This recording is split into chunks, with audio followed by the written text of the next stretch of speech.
Pozdrav svima, danas je 16.2.2016. i prošlo je 4 mjeseca na Rakutanu.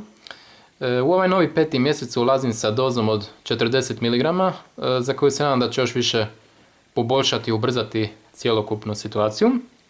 Ono sranje na usnici je nestalo, hvala Bogu nestalo isti dan, prije faksa, i posebno mi je drago što je nestalo tako brzo zato da što nisam morao piti onaj antibiotik, jer svi znaju da je Rakutan jedan od najagresivnijih lijekova sa dosta ozbiljnim nuspojavama, pa nisam još htio ako ne moram uzimati taj antibiotik.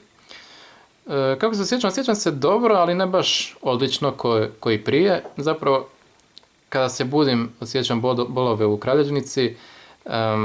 Po prvi puta sam u dosta navrata osjetio promjene raspoloženja i bol u glavi mi se malo pojačala.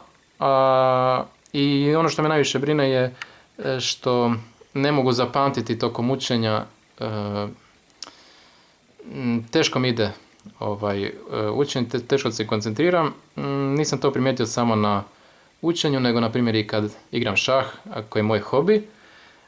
Tako da, a to je dosta zeznuto zato što su mi sad dosta dva važna zadnja ispita i zapravo ne znam šta ću napraviti u vezi toga. Mislio sam smanjiti dozu ili možda ukinuti na koja 3-4 tjedna, ali onda riskiram još onih cističnih akni koji ostavljaju ožiljke i ovako ih imam nekoliko, tako da, a ti ožiljci su, njih se zapravo nemoguće riješiti, tako da zapravo je ko neki labirint bez izlaza. Osim toga, sušenje usnica i sušenje kože uvijek tu. Evo sad ću zoomirat. Ovo je lijeva strana, dakle crvenilo je tu, vidite tu par ožiljaka. Suši se, ovdje pogotovo ovo područje ovdje. Dosta je glatko, ali ima tih crvenih fleka koje jednostavno ne žele pobjeći.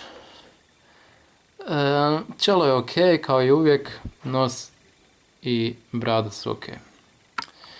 Eto, to bi bilo to i ja vas pozdravljam za tjedan dana se vidimo. Pozdrav!